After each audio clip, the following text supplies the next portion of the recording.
Kayak anglers of the internet, welcome back to the Advanced Kayak Angler Podcast with myself, Dan Perry, and my co-host, as always, Kurt Smitty Smits. What's up, man? Man, I'm getting old. That's what's up. I got out to go out fishing today, and I got on my kayak. Right now, I'm gonna fish the Ohio River, and I'm on this tributary. It's all muddy. The river's really low, so it's like extra muddy. And I slip a little bit when I step on my kayak, and I pull my hamstring. Oh, no. And I mean, it's not like horrible. I can walk still, but God, man. I mean, I just took like one step. I barely slipped. My leg just moved like 2 inches, and I was like almost fell down. I'm in pain from it.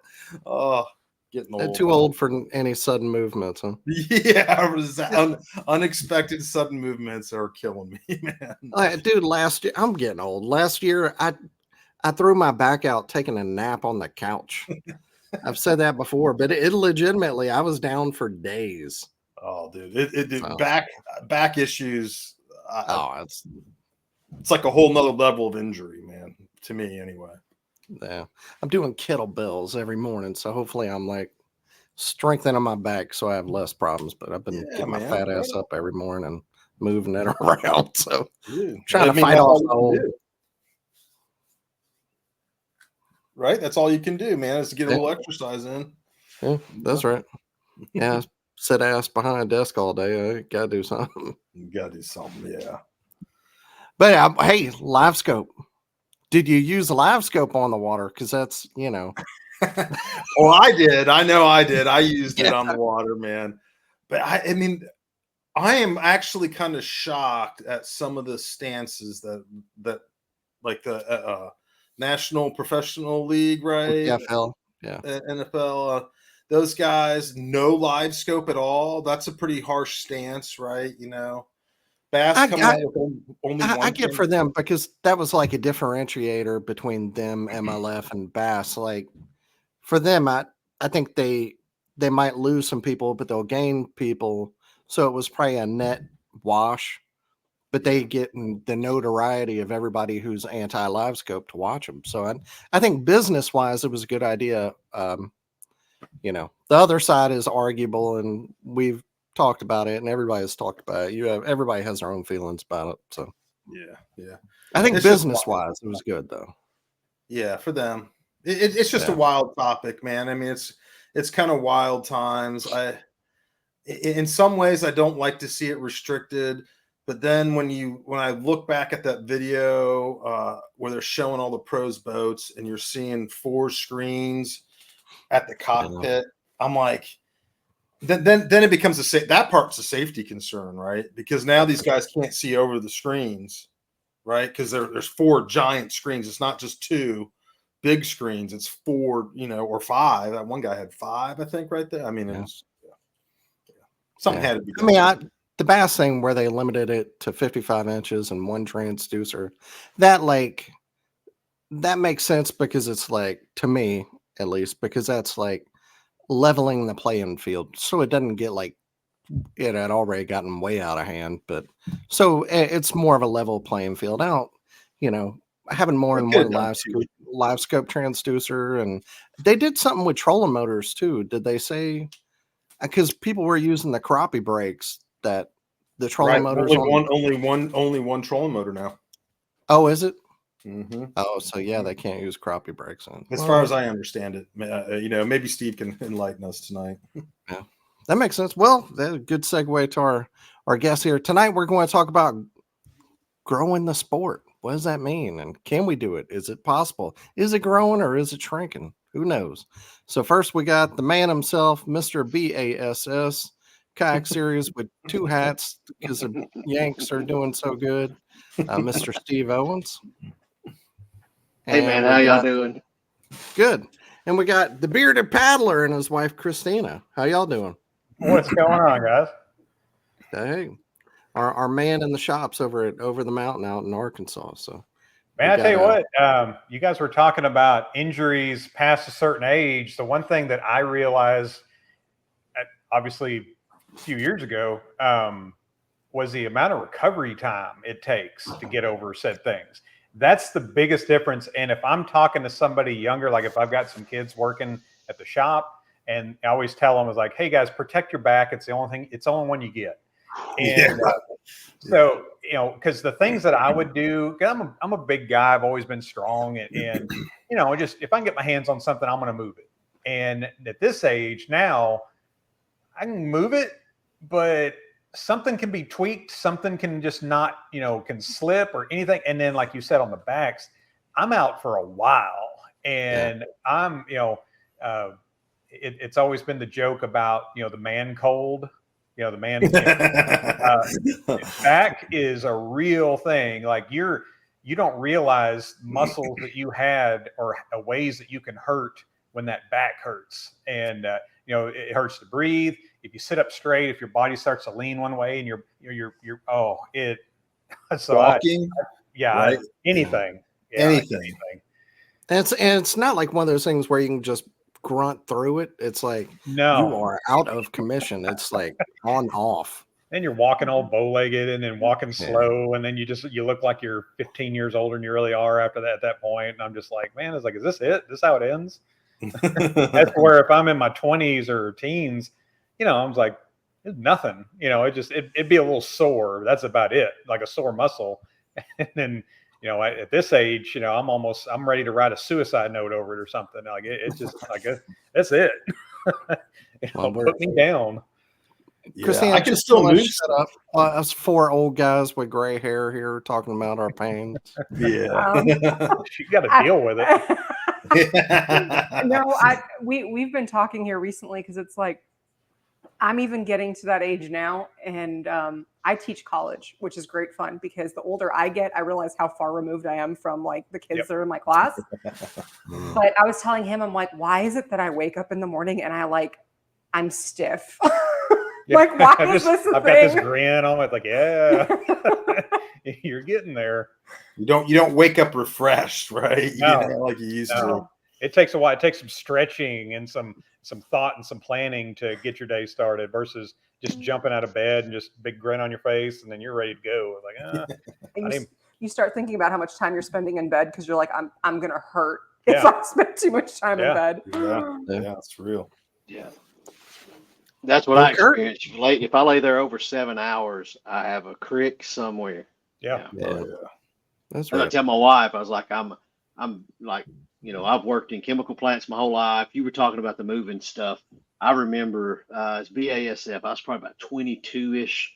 When we started there, you started out in the wastewater plant. And then after that, I ended up moving up to the reactor deck in about 3 years. But starting out, you start out the wastewater plant. And it's just not like sewage. It's latex and other chemicals. And so I'm hopping over these containment dikes, you know, dike walls, probably about navel height. And my old partner, he was like, hey, man, you need to take these ladder. And I was like, whatever, dude, you know, old man's, you know, hush. He said, I'm going to tell you, boy, when you hit about 30, he said, you're going to see. I'm not kidding you. March of 24th, 2005 was my 30th birthday. And I got up out of bed. And when my feet hit the floor, plantar fasciitis started. I was like, you got to be kidding me. I felt it. I felt it 30 years old. I was like, oh. That's exactly the age I was when I started dealing with the same exact thing. I worked at Baxter Healthcare, has a plant here that they do like medical devices and stuff. And I was a third shift supervisor there.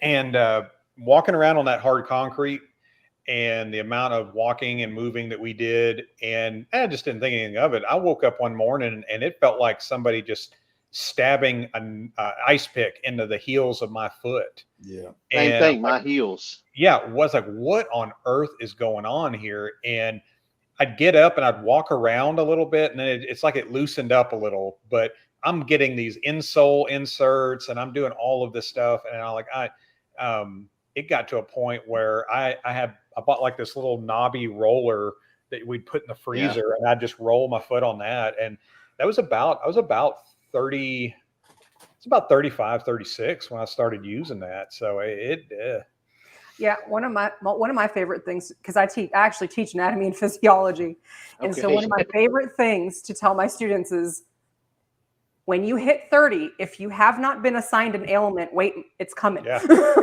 Yeah. Check engine light comes kidding. on. Yeah. I'll give my one piece of advice. They sell like on Amazon, you can get anywhere, but CBD cream, like it's almost like an ointment. I know if I get some foot pains, I put it on there. Like I got a tub upstairs. That stuff actually works. That's good. It really does, man. When I hurt my back, I take CBDs and Aleve, Yeah. and the combo, man, it's like getting a prescription. It's it doesn't fix me, but it relieves my pain so I can sleep. Yeah, You know? we need to quit with Yamamoto, dugout, fishing online, Hobie. We need to go after holistic care remedy. That's We what do, need to man. We bring in. do. Oh yeah. I'd love to get a CBD sponsor, man. That'd be great. Yeesh, man. Yeah. Sponsored by Advil and CBD. Yeah. 2 Februaries ago was when I left my regular chemical plant life to do this.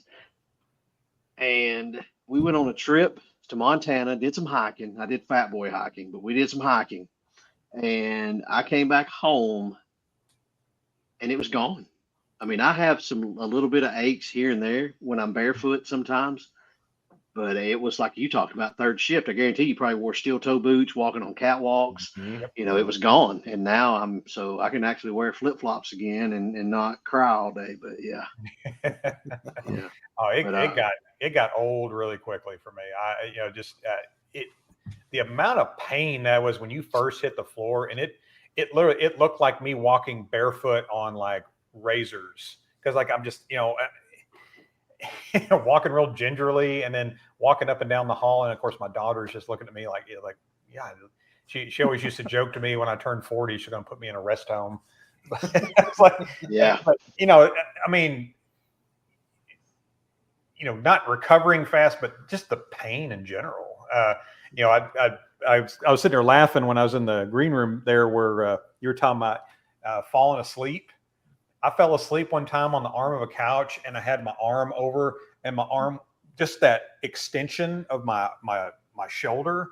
I woke up. That was the worst pain I have ever felt, and it wouldn't go away. It was like I stretched the internals of my shoulder out, and I'm carrying my arm around like I broke it or something. And I'm like, I didn't deal with that. I didn't deal with that as a teenager. The toughest part is knowing. I'm sorry, and I'll stop here. The toughest part is knowing like what's a real problem and what's just like, like normal. I'm in pain now, or is this doctor pain? Because half the time I feel like I could go to the doctor for what's going on. Oh yeah, so I told my wife, I was like, because she's just like rolls her eyes, lovingly, if there's a way to do that. But I was like, she'll admit I'm very, very tough. I've been through a lot of physical ailments, but I am going to whine and communicate to you the whole time. I'm going to let you know I'm hurting. Yeah, but we learned the tinnitus. Aaron Martins did a podcast thing we were on with Picasso one year, Kurt. And he showed us the press your hands to your breastplate and then just pull down lightly, hold it 15, shake it out, reverse it, do the same 15, shake it out, do that 3 times a week. And dude, it goes away. Tinnitus is gone. It's gone. So, yeah. Yeah. We used to do a thing called, was it industrial athlete? So before each shift, we'd have to do stretching exercises and coordinate with that with anybody's, you're stretching your wrist and then doing the shoulder stretches, just little things like that, but people doing like repetitive movements and things. But it's, and those are the younger kids that are just kind of laughing it off, just kind of, just half-assing it a little bit. Okay. Like they're going to be in the nurse's office of, first month with tendonitis in their wrist, or getting tennis elbow just from doing all that stuff. So, but anyway, I know that's not what I know that's not why you brought us on there. Old man complaining. We just gave advice for free 99. We just tell some people out. Yeah. Go to chiropractors.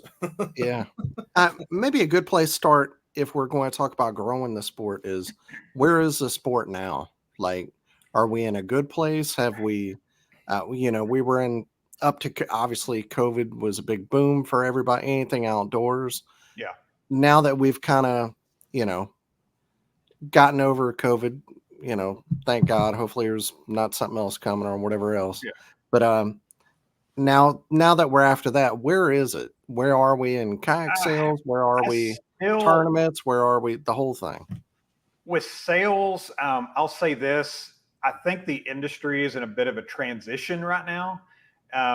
So, COVID, I started it right in the middle of it. It was literally the wild, wild west. We're getting more boats than we'd ever got in before. We couldn't keep things in stock. It was like and we're one of the larger retailers in the country. So we were kind of on the list of priorities of the different manufacturers. So some of those, and this is what really happened with COVID was the smaller mom and pop places, which is the lifeblood of the industry, in my opinion, they were not able to get those boats because they were canceled. The manufacturers would cancel those orders to fill the bigger ones, the top accounts, whether it's OMTC or Tulsa Kayak or Dugout Bait and Tackle, all of those big shops. So you got to feed those mouths there. But what that did was the supply didn't get anywhere close to the demand. So fast forward to here, what happened was everyone wanted to order boats, but they couldn't get them. And when they get them, there would be some quality issues and nothing. I never dealt with anything crazy. I know if you go online, you'll see a lot of people talk about, cracked decks and holes in the kayak and all that. We would deal with like some missing screws here and there, or maybe something wasn't tightened down because it was a lot of new people doing a lot of new things and they were trying to do it twice as fast as they were able to do it. But in 22, 23, you saw all of these all of these retailers, they were over ordering because they were, they didn't want to get in that place where they wasn't having anything that they could sell. Well, the industry kind of slowed down because everyone that needed a kayak went out and bought them. And then you had a lot of overstock. So then now retailers are having to sell them at a discount or basically cash out inventory, I guess is the best way I would describe it. And we're still kind of in that. We're getting out of that a little bit, but some of the retailers were smart in how they ordered inventory, and some of them were just panic buying because they were used to having people come to their door and say, "Hey, I need these kayaks," and you couldn't even get them, and you couldn't tell them. It could be a year before we see them. So that's where I think we're that was going to continue, right? Some people thought that was just going to keep going on and on and on. And there's no way that you could have thought that it's going to take that big of a dive. So we took a big hit. I think everyone kind of took a step back in 22 and 23, and then we saw a little bit of an uptick there, but a lot of that come with innovation. So now to present day and moving forward, I think you're going to see a lot more value proposition. So prices aren't going anywhere but up or staying the same, but what do you get for that money? So you'll see people adding stuff to it. You'll see maybe the need to not buy as many of accessories when you buy a kayak. You got kayaks that are made for specifics. So those of you that watch iCast saw the XTR 130. So that started this big debate on, is it a boat? Is it a kayak? And my argument to that is it just doesn't matter. It's a fishing vessel that fills a need. Those of you that want to run a motor on it, want to have all the electronics, a true tandem kayak fishing vessel that is motorized and designed for it. But you're going to start seeing motors become a bigger thing. Live scope. It wouldn't surprise me if you saw more live scope capability on a kayak. There's just really a few companies that do live scope setups with like Railblazer, and I know Yak Attack's been teasing coming out with a live scope pole, but I think you'll start to see features kind of like a transducer mount that you see in a lot of them now. You'll start to see a little bit of that, and you're already seeing motor mounts kind of built into kayaks. You're seeing kayaks that are made to motorize. I know Wilderness came out with that Tactical Pro 128, which it looks like a Wilderness Recon 120 with motor mounts on it. It's ready made for it. So it's making it a lot easier for the customer to rig it instead of having a paddle shop do it, or take it to someone fabricate something. So but yeah, as far as growth goes, it's kind of tricky. A lot of these paddle shops are closing down, and that I think is really kind of the undercurrent right now. Nobody's really talking about that. And I see a lot of them, and I'm not talking about just the mom and pops. I'm talking about the large scale ones too, where they're either closing down or they're drastically scaling back their ordering because, maybe some manufacturers haven't been as innovative or haven't been as creative, and they don't sell like they used to. And the days of a paddle shop really kind of being in bed with that manufacturer as far as, going together, you may start to see that split off again too. So it's interesting. I'll put it that way. And that's the best way. It's hard to say where it's going to go, because as much as I like the PWRs and the Titan X's and the Old Town autopilots and all that, those are not volume boats. That's not a boat that you can build a paddle shop or a business out of, because you're not going to sell several of those a week. So a lot of these manufacturers are going away from that low cost, low budget or mid budget, and they're kind of going to these high budgets. And that kind of hurts that paddle shop too, because there's only so many pro anglers you're going to sell. There's only so many of those big ticket items. A majority of people are buying like a Perception kayak or, Pelicans and Ascends and all that. There's a reason they sell so many of those, because a lot of the major manufacturers have kind of walked away from that segment, and they've turned that lower cost budget friendly segment to big box store. And I think that's hurt the industry more than I think anything right now, is the ability, they don't have the ability to, they have the ability, they just don't sell to those beginners, getting people into a Bonafide or a Jackson or a Hobie at a much, much lower cost. I tell you, you just hit like a nerve with me, because I was just at Sam's Club, right? Mm-hmm. And they have their summer stuff on sale, which is their kayaks, right? Yep. And I can't remember the manufacturer, but it's like a Pelican or something, and it's a sit on top kayak. And I just walked past it and I stopped because the seat on it looked so nice. Yeah. Like I was just shocked by it. Like when I walked past, it's like, whoa, that looks really nice. So I'm standing there looking at it, and I end up selling 3 of them, just standing there talking to some people who walked past, who started looking at it, and we started talking. And I'm like, well, yeah, I fish a lot. I fish out of a different kayak, And I wasn't trying to sell them the kayak, but they were like, as soon as I told them how much, they saw my excitement for the sport, and I was explaining how much I love it for where we live, and it just gives us all these opportunities. And they're like, and it's only $300. And I'm like, yeah. I was like, this is a great kayak to get into it. I was like, I was just looking at it because it looks so nice for the price, right? I mean, it's not a pro angler. It's not a, it's not one of these $3,000, $4,000, $5,000 kayaks. Yeah. But it looked really nice. Now, no motor mounts. Yeah. I mean, but there were limitations with it. Yeah. It gets you into it. So, and I think, and again, when I talk about your quality, your US brands, I'm talking about like your Jackson, your Hobie, your, Native, Bonafide, Old Town, all those guys. Like, we all know those brands, and they've really, and Old Town does it to an extent, but they really have gone away from that. And when I say middle price range, I'm talking about $500 to $800, and you're starting to see that middle price range turning into $900 to $1,500. And not everybody's got that to spend. And I get that. My segment, my niche of my YouTube channel is upper tier, kayaks, but I also know the value of those budget-friendly kayaks, because that's what gets you into it. And because then it also gives them a chance to figure out what they really want. Because when you walk into fishing kayaks, do you want a pro angler, or do you want a Jackson? Or I mean, there's just so many options: motor, no motor, pedal drive, not pedal drive, the different pedal drives. So you get a $350 or $400 cheap kayak, and it gives you a minute to like soak it in and figure it out and which direction you want to go.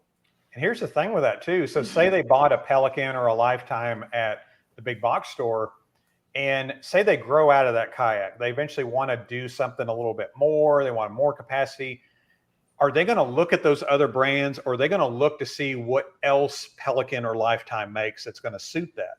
that's another thing I think that they're missing is all of these brands have the ability to churn out just a good budget-friendly kayak. You don't need all the bells and whistles. You don't need 18 feet of gear track. You don't need all that stuff in a budget-friendly one. Now, those are fun to make, those higher-end ones.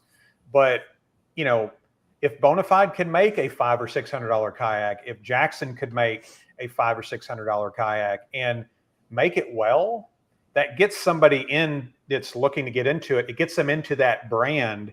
And then they really like that brand, but they want a little bit more. So then they're going to see what else that brand carries, because you get a little bit of brand loyalty no matter where you start at. Yeah. Something we noticed at Dugout, like I'll go back to the start of the conversation. You were mentioning the COVID era. We all had plenty. We had plenty. You know, the companies like Pure Fishing and Old Town, those are the two that stick out the most. Those are the two that had the most inventory when it started. So they didn't miss a beat. So while they had plenty of inventory, companies A, B, and C over here are looking at, well, man, they're crushing it. So then they ramp up production. And like you said, at the end of that 2 years, we're all kind of like, man, we've been selling the crap out of kayaks. Yeah. What do we do? So then we're all nervous, like what you said of that phone call. Yeah. Brother, we ain't got it in stock. We'll get it in 2 months, yada, yada. So then it's not a scare tactic from the reps, but it kind of was. It worked. Yeah. If you don't buy, then you're not going to have it. So then we all buy them. Because like I'll just share, we sold a very, very large number of kayaks in 18 months. So much so that we literally sat for a long time and tried to guess what to order. And this is before we expanded into another brand. And so we did it. And like what you said, for the next 18 months, we still sold almost a record amount of kayaks. Yeah. But we had to do it at the biggest discount as we could give with you coming on the lot, because you can't advertise anything. You know, you can't advertise 50 cents off or you get in trouble. And so when we did all of that, like we got to meet, you know, like a lot of people with some of the owners of some of these companies, and they asked, well, what's next? And me being kind of a tinfoil hat, rabbit hole kind of person, I said, well, look, this is not going to last forever.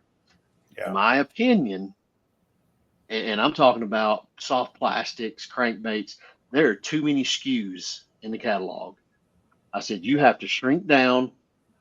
I'll start from the top and work my way back. That's how I build schedules and everything. I said, you need, and we're just say Hobie specifically, because it's in my opinion, the most efficient fishing platform there is. I said, we need a new pro angler that is designed for a little more weight because of 2 graphs and a big lithium motor with some heavy batteries. Redesign that, redesign the Outback to be a little beefier, and then have 2 or 3 recreational kayaks. And then with your inflatables, let's embrace this motor movement and this lithium stuff. You've got the Evolve or whatever it was from Torpedo that would go in that drive. Yeah. I said, I said, every bit of marketing we see is saltwater. And it just has been. I said, put some pine trees and rocks and trails, and the dad can backpack the 2 inflatables in, and you can bring in a lithium motor or something. Let's do that. Shrink some of these SKUs, you know, and some of that was listened to, but I feel like that's where our retail is hurting, is that there's just too many SKUs. I feel like you touched it. I feel like Old Town, Native / Bonafide, those 2 companies do, in my opinion, the best job of providing. I don't even want to say entry level anymore, because Ramel brought up a very good point. So for years, Ramel didn't have a foot drive. He just didn't. He said, because I'm using my motor all the time. If I need to adjust, I'll just use my paddle. And then the advent of the Native, when they hired him, you can literally throw that drive in the water and never need it in a tournament if you have a motor. Yeah. I feel like people have to embrace some of that. But manufacturers doing that, cutting SKUs, Native always did a really good job of not going to big box stores. And so did Hobie, which you just mentioned before I cut in about the brand loyalty. Yeah. And that's, we're I mean, you know, my middle name's Michael, but you can put Petty in there pretty easy. We're all petty. I mean, if you tick it off, we're just going to move over here, you know. And when that kind of stuff happened, if you walk into a we can't even say names anymore because we get in trouble with these sponsorships. Yeah. But if you walk into a big store and you see your kayak brand in there, you feel betrayed a little bit. Yes, you do. Yes, you do. Yeah, and so that's where I think we've discussed it before on some other shows. We're on the razor's edge of alienating people because of the barrier of entry, alienating people because of the cost of things. But what I think, and this is something Jamie and I at Dugout discussed last year, and something we're working on now, we can still sell you a pro angler and a good tournament rig and it not be $30,000. Yeah. I think and like people keep asking me because we haven't met, but I run several different series in kayak tournaments, and they're always like, "Are you going to have 2 motors and this, that, and the other?" And no. No DP. I won't. I just won't because I can't police the person in that Costco kayak out here on Lake Lanier or Gunnersville or Chickamauga in that. And you can say, well, angler responsibility all you want, but there are certain breed of people that are in charge of watching out for the greater good, so to speak. And we're one of them. And you all are too. I mean, I know Dan and Kurt, y'all fish primarily, but it's y'all's job too as human beings to help take care of people who don't think of certain things. So I won't, because you know they're not made for that. Exactly. You can't explain away everything. A 10-foot kayak can't put 2 motors on it. You're gonna sink the damn thing. Yeah. And as soon as you start trying to say, well, if you've got a 12.5 foot, then you can have this. If you've got a 10.5, you can have.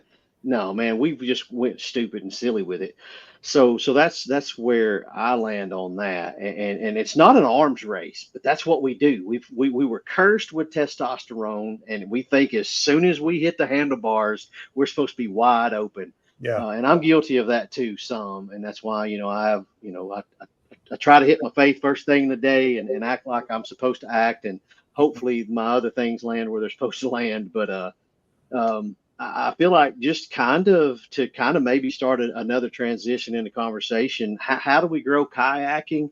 I think before we figure that out, we have to figure out how to not destroy kayaking anymore, because we're very, very close to alienating so much of the sport. We see what's happening in the glitter boat. Our Tennessee state president calls it the Go Fast Club. Yeah.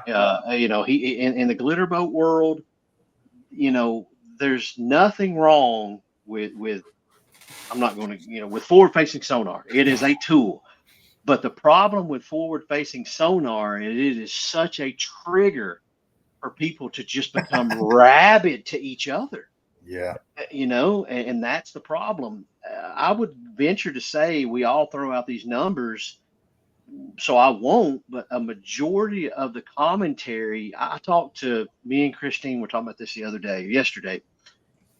We did just quick math, and I'm from Tennessee and I ain't great at it, but 2,500 professional anglers, and I'm talking about the Fat Cat Newton Series, MPFL, or whatever it is, MLF, Bassmaster, Elite. We included the Opens.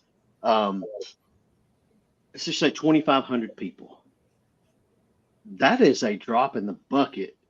So I don't think, and some sponsor dollars do account for everything, but there's 2,500 people that get affected by their living using forward-facing sonar. Why does that matter to any of us? And then everybody complains, well, I'm not watching that on whatever. So do you think by getting away from or limiting forward-facing sonar, we're automatically going to start getting 35-pound bags flipping a jig? No. If you don't have forward-facing sonar on these high-pressured lakes like Chickamauga, Gunnersville, St. Clair, you're missing out. But now that's not the topic of all of this. My main point was we have to stop eating each other, and it's because of these keyboards is what does it. Yeah. It's the keyboards, man. But yeah, people don't talk the way they type. That's No. especially when they're in front of you.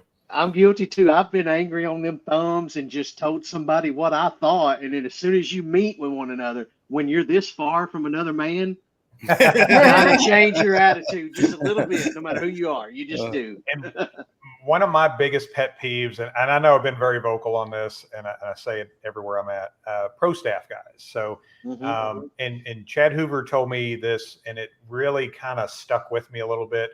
The definition of pro staff has kind of changed over the last several years. So it used to be professional staff. Now it's promotional staff.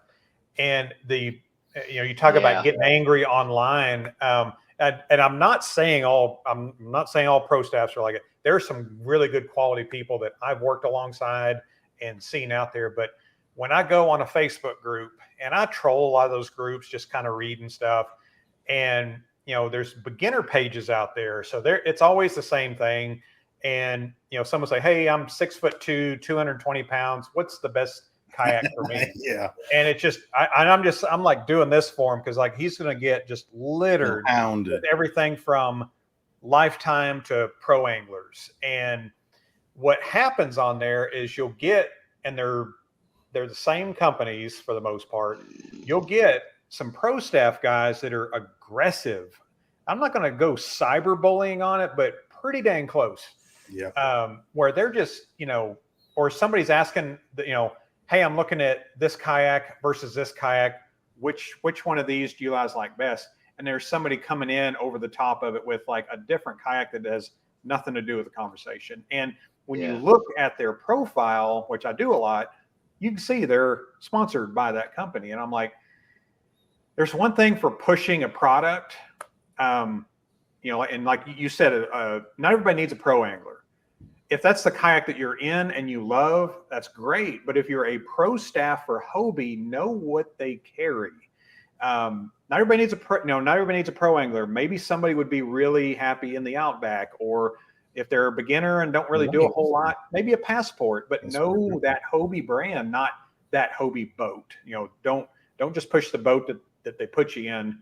And that's the biggest problem with pro staffs, because what it does is it'll steer people away from that brand because of that experience. And that person's doing what they think is the right thing. They're pushing, they're singing from the mountaintop about that kayak. But, someone goes in there and like, they're just looking for an $800 boat. And then they got someone trying to sell them a $3,000 or $4,000 one. It's just not the move. Yeah. They're gone. There's a lot of entitlement with some staff, like including mine on Dugout. Like we literally have people that I mean, it's every pro staff you go at, and I'm talking about like Yak Attack, Native, ones I've been a part of, 2 posts a month. Well, you message someone and say, hey, such and such.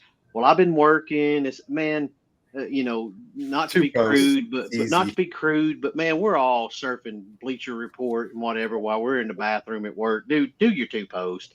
If you're not fishing, it don't matter. Copy and share a Seaguar post, Yeah. But and I actually had a person say, well, I talked to, let's just say Kevin Van Dam, because it's not true, but I talked to another pro fisherman. They get paid such and such amount for doing 2 posts a month. You're correct, but they sell X amount of brush hogs a month too. You don't. Well, how do they even know that? Well, because people share things. Well, it wasn't that level like Kevin Van Dam. It's just another person that might get paid. Like me and Dan have talked about, because he's on our dugout team. You might get, let's just say, you negotiate, because my job at Dugout is to introduce, people with relations and companies. We all get the 30% off. That's just industry standard. But with our purchasing power, because we're a wholesale distributor, we should be able to link you to companies where you get product for free instead of just your discount code. And those typically take 2 or 3 years to develop, because as soon as I introduce Dan to, Mr. Mahomes at Shimano, he's going to trust us to an extent, so he gets a base level. And then I'm out. It's up to him to prove to them through these algorithms or whatever. And then the next year it's, okay, here's you $2,500 worth of product. And then the next year, here's you $2,500, and I'll pay 2 entry fees into a Hobie or a Bassmaster.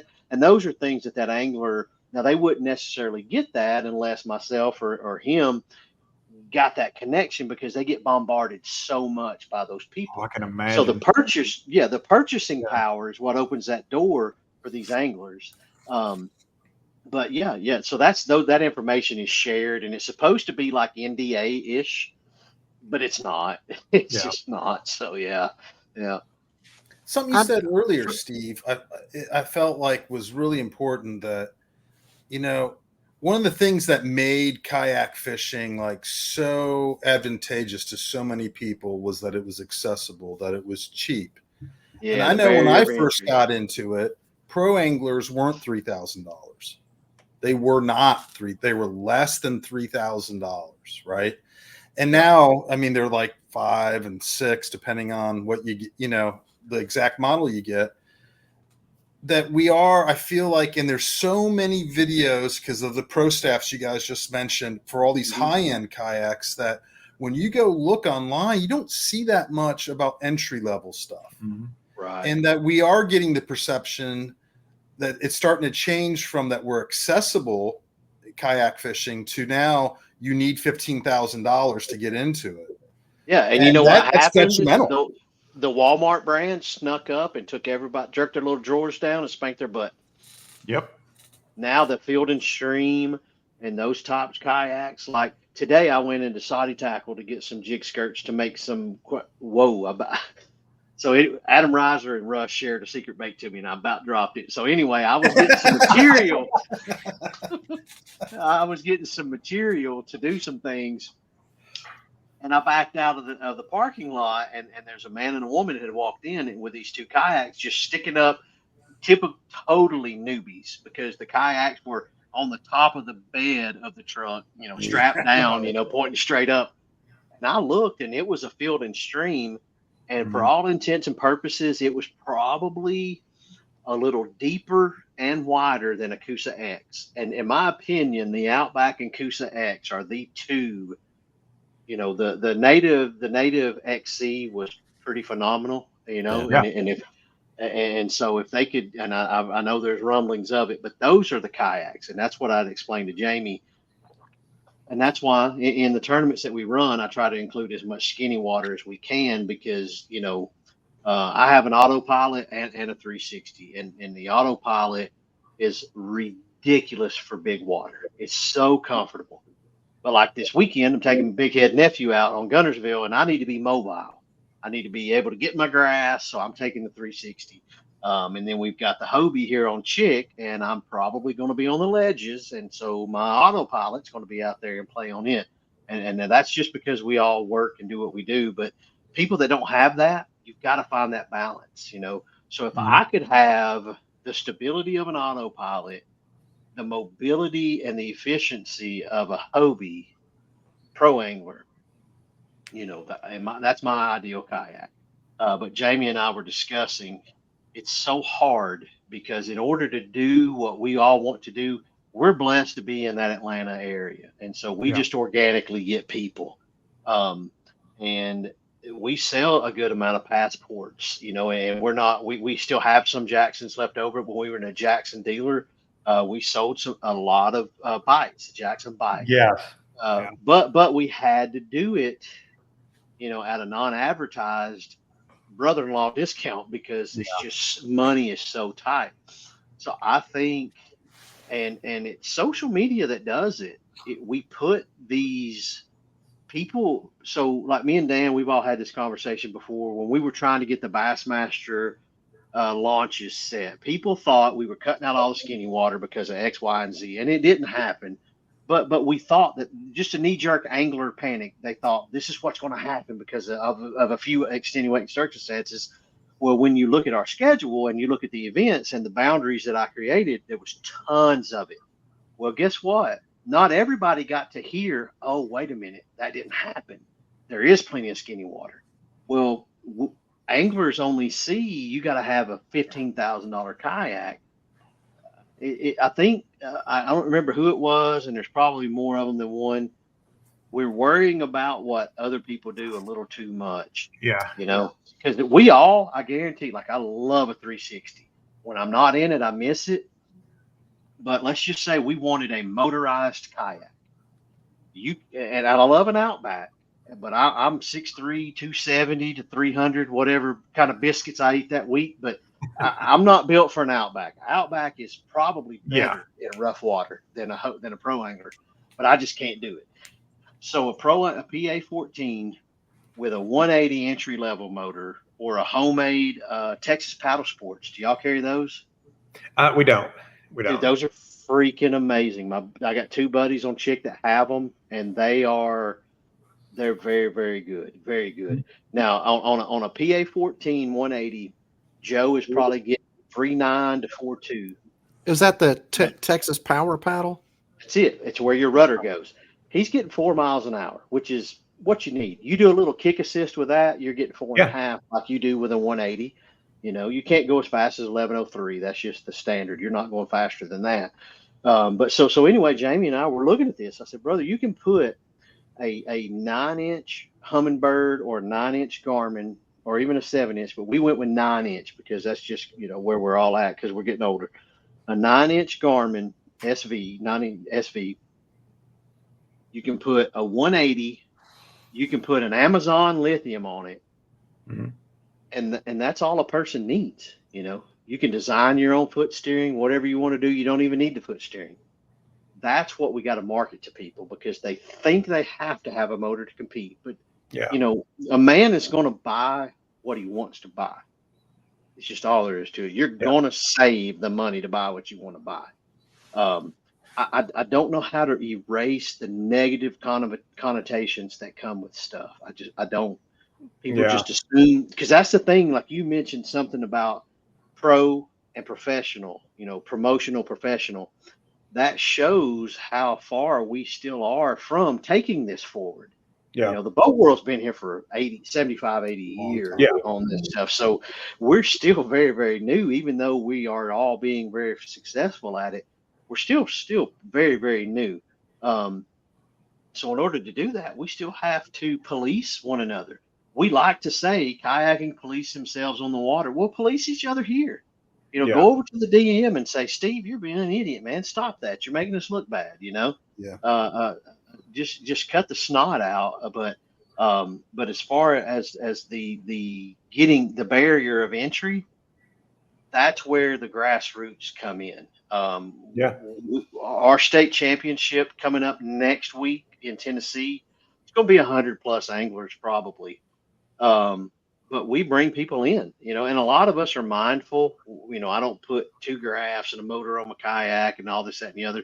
We bring these guys in and show them, you don't have to have that. What you want as a man that runs a shop or a person that runs a staff is that natural progression from the entry level to a loaded out such and such. But if you don't get that, and that's something that Russ has always been a very, very good spokesperson in our industry, is that, now let's just strip away his ability. He still took the bare minimum of a kayak in any way you want to frame it and did well with it. Yeah, he did. Josh Stewart does it. Josh was sharp in Nashville. Every time I see him sign up, I get excited because he's a hammer. But he's very eccentric. He might fish this weekend. He might not. He may be snowboarding somewhere, But he'll just grab. If he didn't have a kayak, he would come to my neighborhood, borrow one from somebody, and get a push pole and go out and catch a check because he wants to fish. I think we all got a little fat cat and plush recliner when it comes to kayak fishing. I think we have. Yeah. So. One of the things I've also noticed, we were talking about the barrier to get into the sport, right? How much it costs for the kayak and obviously fishing gear and fish finders. One other thing I've noticed, and this may not be everywhere, and so you guys can correct me because I obviously live in Cincinnati, Ohio, that the price of like the local tournaments have climbed, so it's like $75 for a tournament that they used to charge $25 for. And I feel like, at the grassroots level, if we're really trying to get new people into the sport, you need those $25 tournaments because then there's not any pressure either because you're not really winning much money. Yeah. You know, if 50 That's people that show up- testosterone. I told you it's testosterone. That's just, yeah. Well, ours is 40. Can't hear Ours it. is 40, and it's stayed that. Yeah. It's been that way for y'all. Have all fished the TVKA here on Chickamauga and Mhm. stuff. It's been 40, and I'm leaving, and so is Lambert and Sassy Dan. But the new leadership, they understand we got to have $40 term because we got a pretty good Bass Nation here. It's $75. And next year, I'm supposed to be a part of the Bill Dance Lake Initiative. And we're going to include some of the Bill Dance tournaments in our kayak tournament. I'm still structuring it, but what I think we may do is add a $25 big bass option on top of the 75 because it'll be an hourly big bass as well. But what that'll do is, and we've got 10 events, and I'll probably do it on 3 of them. So let's just say we do Chickamauga in February. You're going to fish your normal tournament, get your normal points for the state championship. The $25 is going to go to the pot because we need to award you some good money per hour. Well, Sassy Dan and I will be on stage during the boat weigh-in because it's 200 boats probably. Chickamauga, Gunnersville, Kentucky Lake, 200 boats is not a disruption. We'll do your hourly big bass on stage with the television, the whole 9 yards. What that will do is now the Bill Dance Initiative is pretty huge in Tennessee. And the people nationwide are really enjoying it, and they're looking to do their own kind of Bill Dance Initiative if they can find someone to promote it like that. What that does now is organically that advertises grassroots kayak fishing in Tennessee. You know, because admittedly, when we started Bass Nation, I put my elbows out to all the boat captains and the state presidents. I was like, because they don't understand what we do. Some of them have to be educated that we're not a step down. We don't care about your boats. This is what we do. I hate to say it like this, but you have to throw out the kind of money that we win in these tournaments. Yeah. And here they are with 13 people in their club, and they think they're great because they're in these bullet boats, and they take home $415, and we take home $1,750 for 60 anglers. And they're like, whoa, So you have to lead with that. But they all have listened in most of these states. But what that'll do, and we found by incorporating some of them after a couple of years of button heads, and they respect what we do now and they understand it.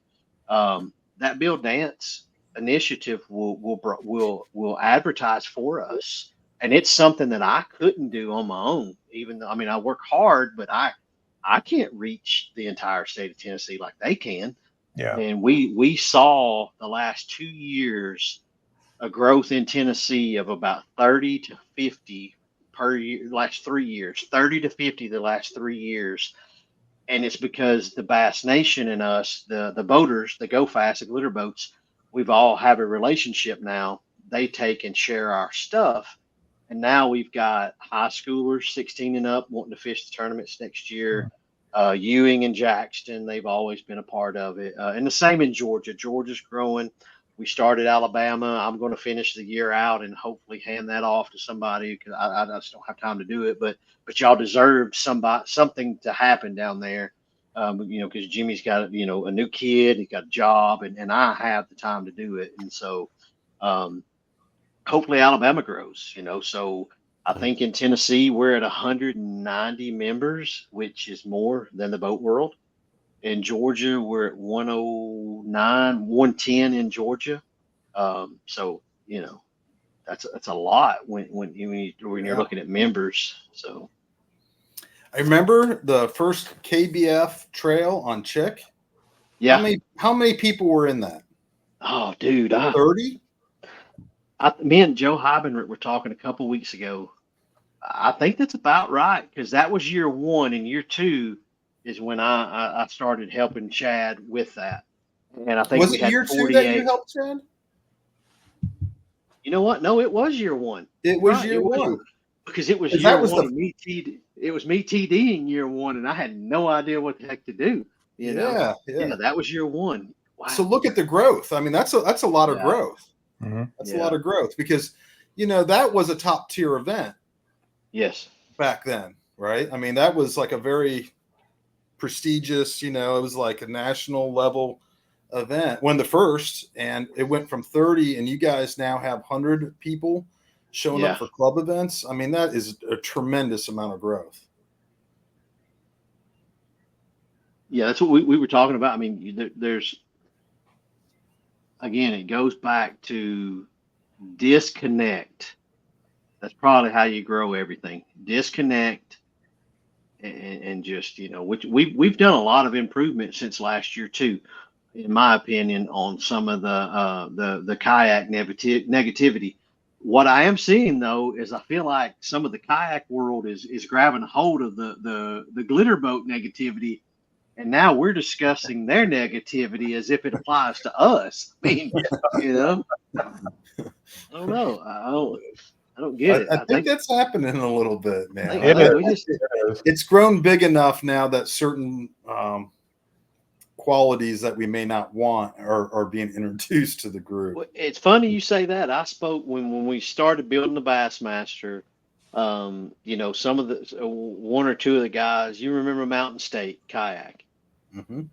That's Jody Queen, Matt Ball, Jeremiah Burris, all of them. That was 100 anglers a weekend 12 years ago.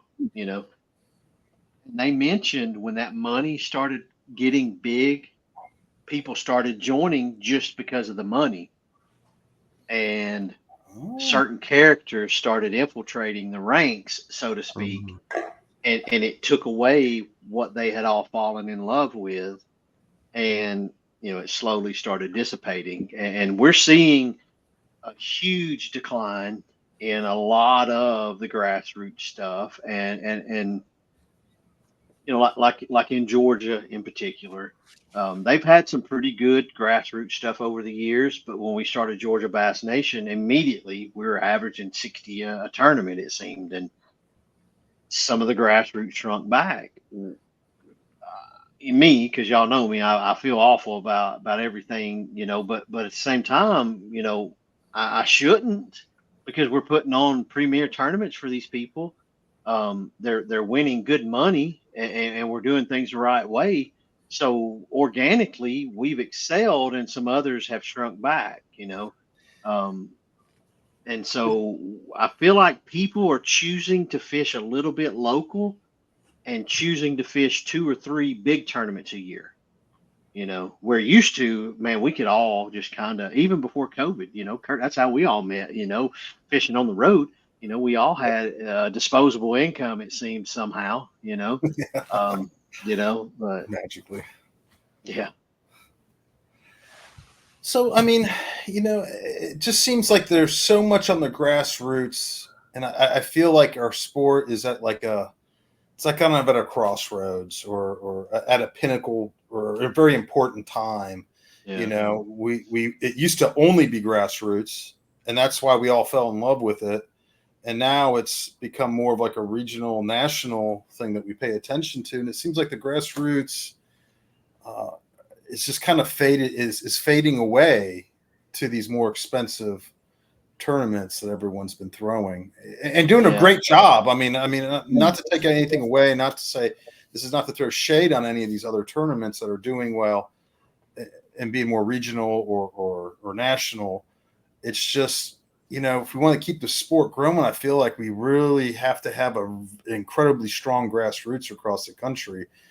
And I feel like it's kind of dying a little bit there on the grassroots side. We had this discussion last night. I posted, the picture of us all at Tremont, our local watering hole here my buddy owns, and we had that discussion. The mid-tier and up is growing to an extent. I know some numbers are down in a few, but the grassroots, the problem is we're running out of tournament directors. Dan, you and I talk, in Alabama, I've had several of them say, hey, grow Alabama Bass Nation so that we can all fish this, so we can quit running these other clubs because we're tired, and part of that tired is people griping over, well, you didn't include my ramp in this list, well, you're only paying such and such, or this or this. There's just people can't slow down. It's kind of like if you don't plant more trees, you run out of trees. Mm-hmm. Let me hush today and let this man who's working for a living, who can barely build this tournament on Tourney X because he's got a family, let me show him some grace and just calm down a minute and realize we're fishing for $40 an angler, and let's talk about it at the boat ramp instead of keyboarding it, Yeah. And that's something that bothers me. Like literally, I'll just be above board. The last Susquehanna Bassmaster event we had,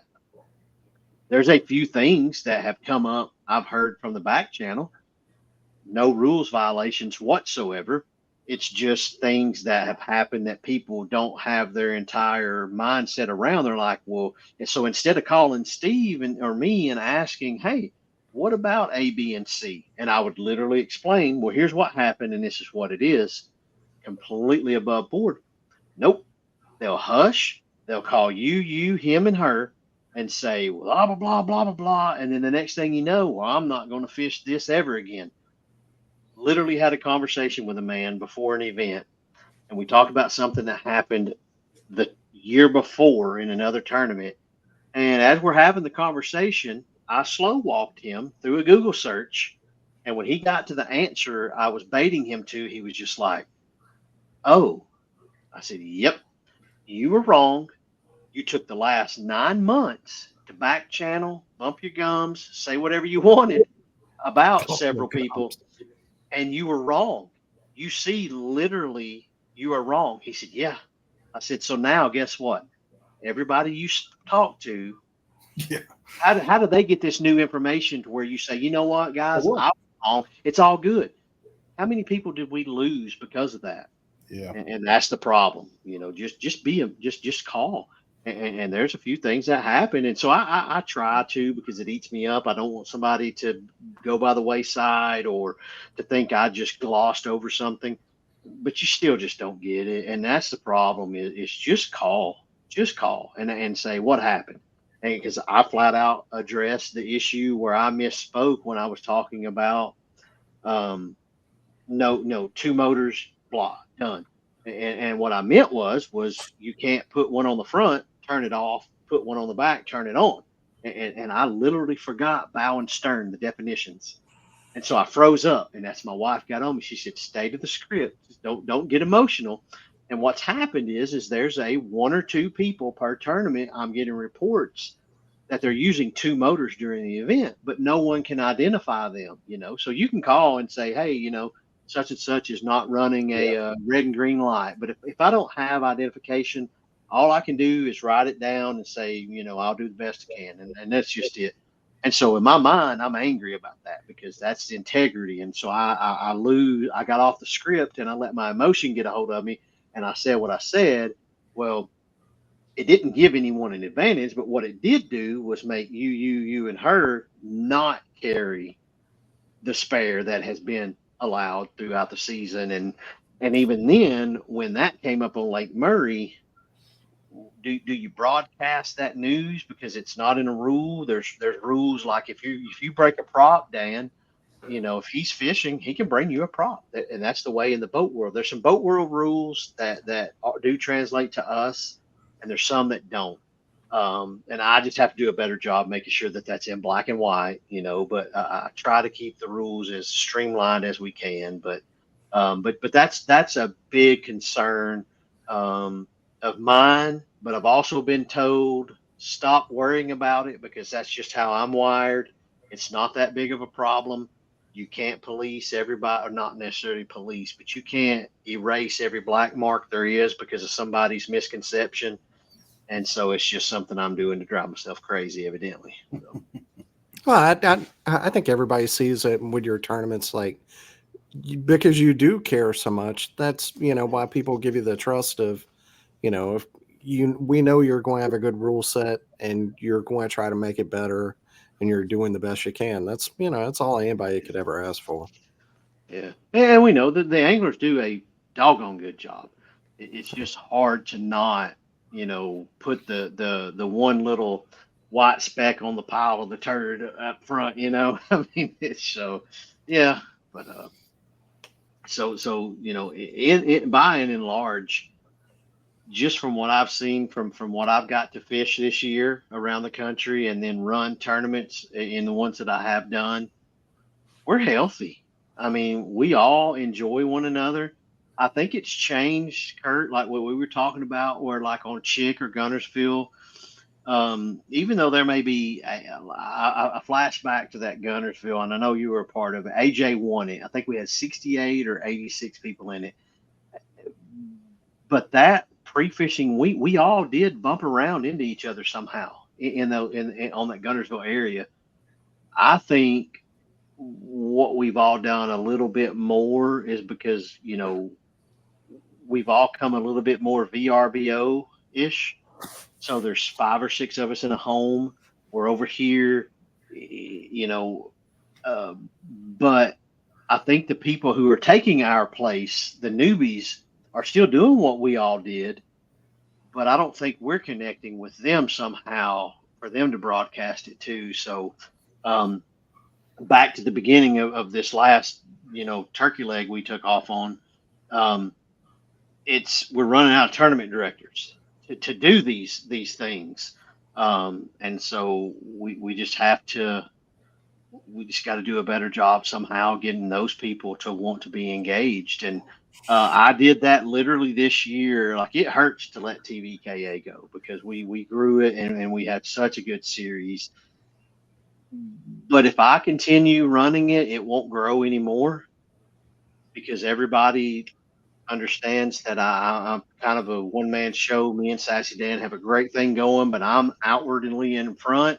I handle the sponsor stuff and then the outreach and the computer stuff, and he helps me with the other stuff that's instrumental to what I do. But if I don't get out of the way and let other people learn how to do this, then when I get burned out or my wife says, "Hey, you got to cut at least one thing," nobody's going to be able to take it over. It's going to die. And AJ taught me that when he had to step away from bluegrass in Kentucky. Jay couldn't do it because of a transition in his job. And for 2 years, you know, it sat still, you know, and then Kyler and them restarted it. Yeah, but Kyler's doing it now. He's a great job. And so, and that's something, being good friends with Kyler, that's what struck a chord with me. It's like, you know what? He's got a lot of questions. He loves it. He's excitable. He's a good man. I got to go. I do. I have to get out of the way because I do so much singularity. It needs to be a team effort somehow. And so I have to, you know, and it sucks, but, you know, but at the same time, I get to watch them grow it more. And then I get to fish it because it's right in my backyard. And then I get to breathe a little bit, you know? So I mean, AJ and I were talking earlier, we've got so much going on with the Cass State Championship. And then the very next weekend is the Hobie BOS. Well, my son's got a job in Knoxville, so I'm going to help him with it. So now I think I might get one day to pre-fish for Chick. So I was like, that's all you need. Yeah, you know it. That's good though. Well, hey, the last I texted Smitty, we were pre-fishing for the very first Hobie, and my 1, 2, 3, 4, my D spot, I was in mid-90s. C spot was mid-90s. B spot was upper 90s, and I had 106 was my best 5 for my A1 spot. And then the flood came, and it was done. Couldn't get to any of them. And then I got food poisoning. So that's what pre-fishing does for you. You know? All right, it's been over an hour. Is there anything else we're missing? Ain't like, let's say anybody out there, if they're wanting to get back to the sport, is there any advice you can give to people on what they can do to help grow the sport?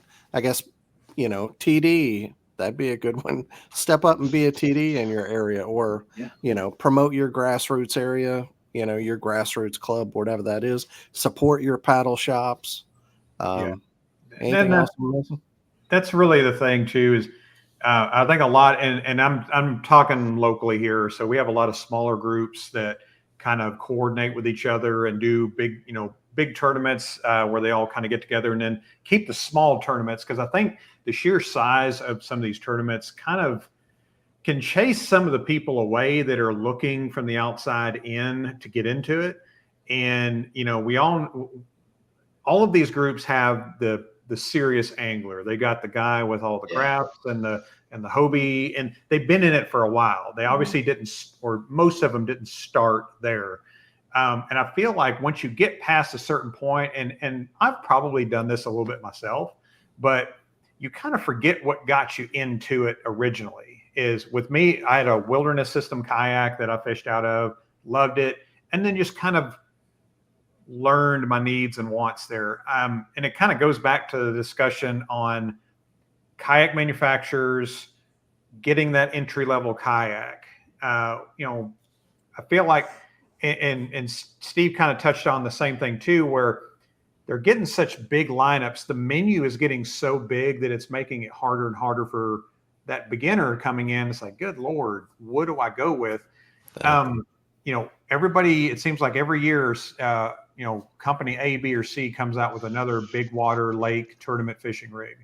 But sometimes they're discontinuing a kayak that may not have done as well, but it may be a reason for that. Maybe they didn't market it right. Maybe they didn't, everybody kind of makes, most of these companies will make like that $1,000 kayak.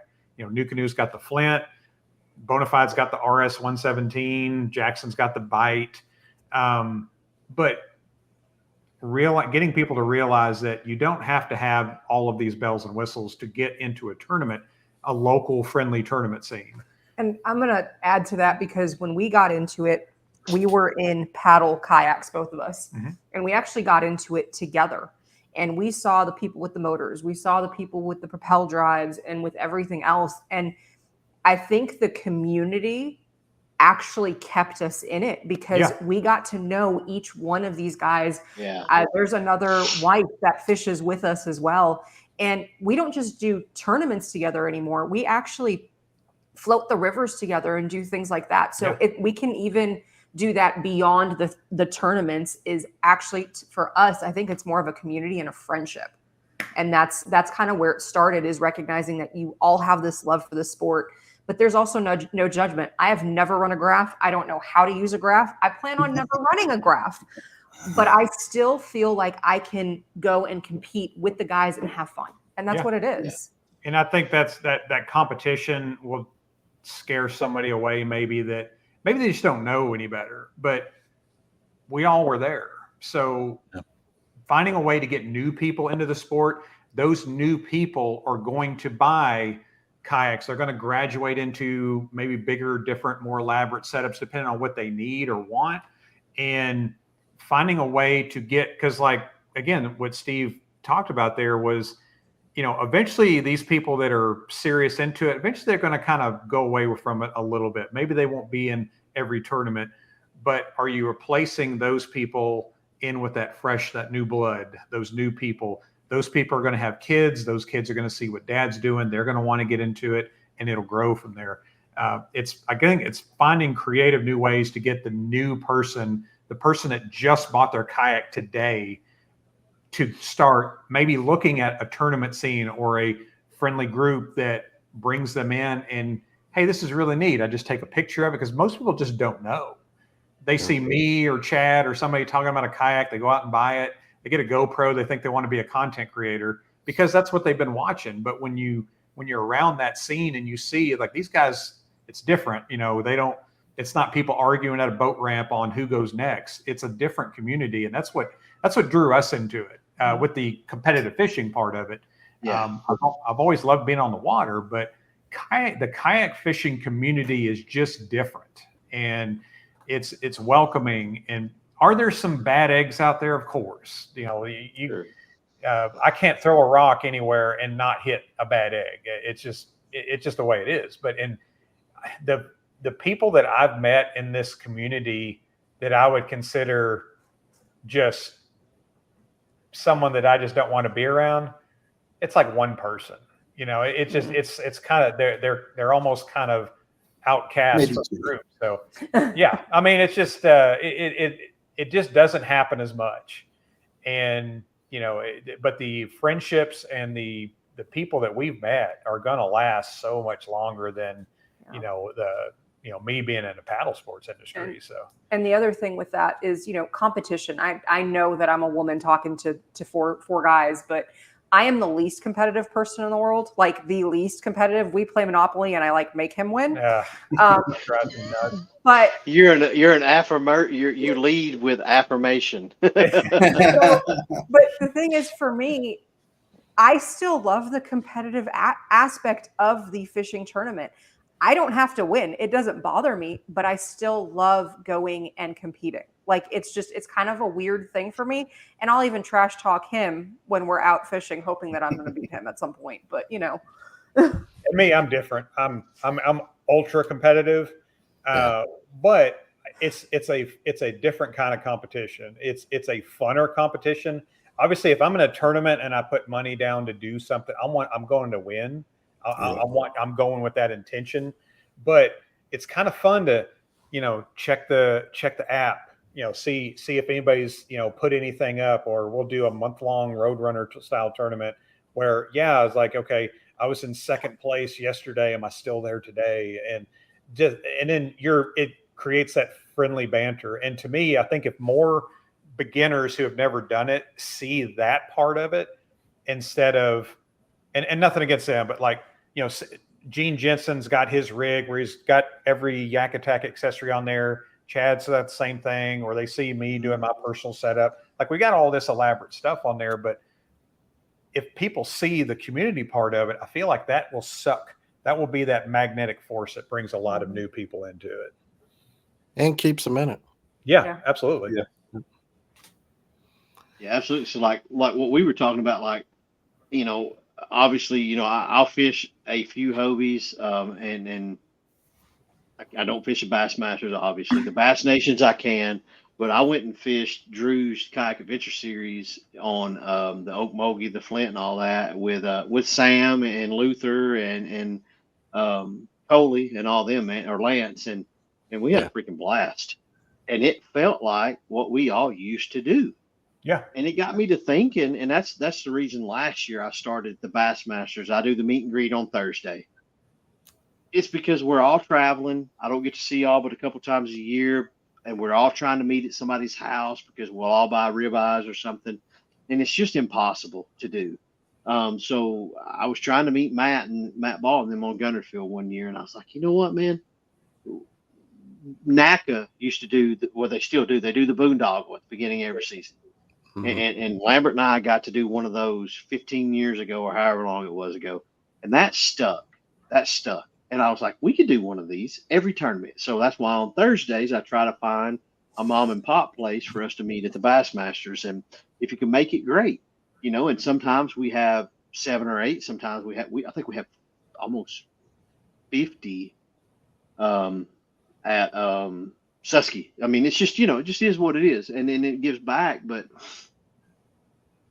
I don't know if people are disenfranchised, or I think they put so much on us on traveling, hammer out 6 days of pre-fishing, three days of pre-fishing. But when we did the KAS, we had a blast, and it felt like that old timey, like we used to do. And we could still have that. We don't have to have that for the whole 216 anglers that we're averaging, but we can have it for 12 different groups of 5, 6, or 8, and that's where it's on us. It just really is. It's an individual person. As you guys mentioned, we have to, yes, we need more TDs, but we also got to be lighter on some of these TDs. I mean, the first thing that happens is it goes to Facebook, and that's a narrative I set when I took over Bassmaster was, you're not going to Facebook with this crap. I have a job to do, and if you don't let me have that information to do it, then I question your integrity and your motives, and I don't want to hear it. So that's why you come to me. There's very little commenting. That page is for information, not to be an inquirer, So if you come to me with your information, we'll handle it. If I have to get it secondhand, then I'm going to ask you, there's rule such and such right here that says if you see something and you don't report it, you violated.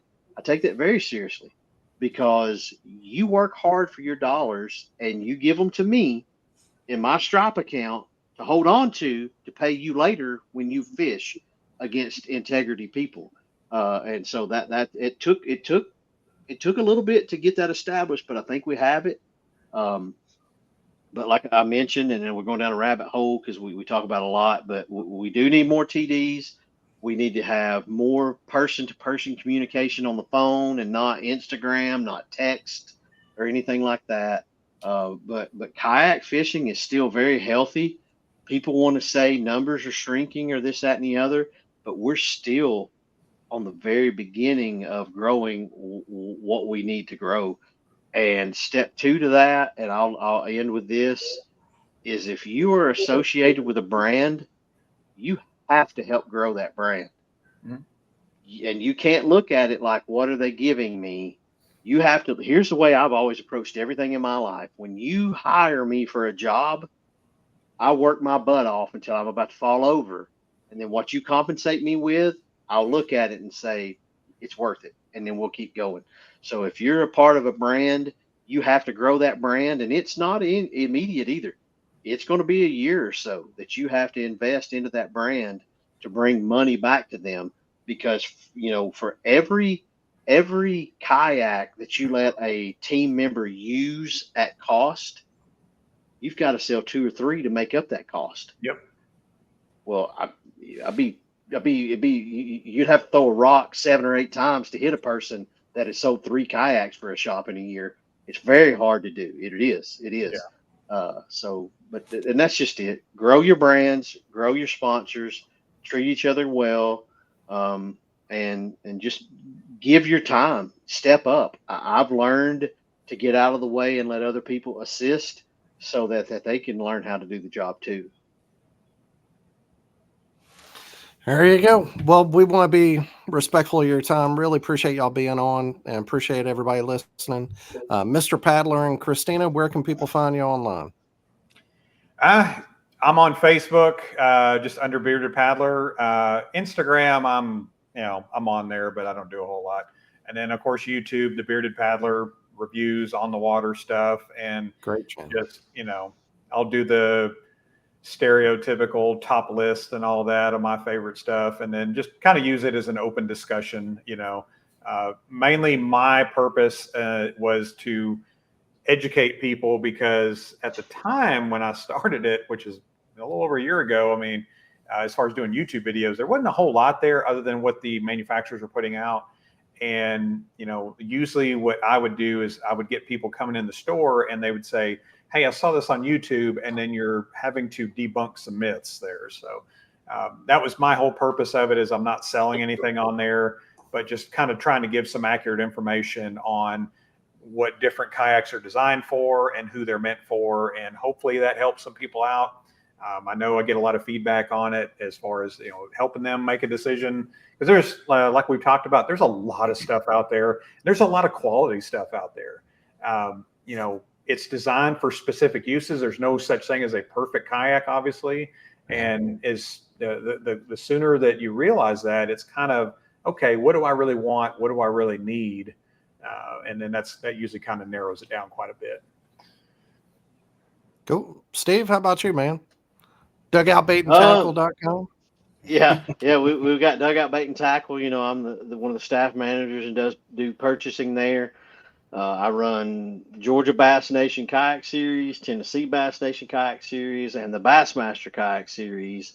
And then I get to travel a little bit and have some family going on, so that you can find me just on Facebook, whenever I'm posting stuff to get my wife ticked off that her picture's in it. So, and yeah. Steel Rocks.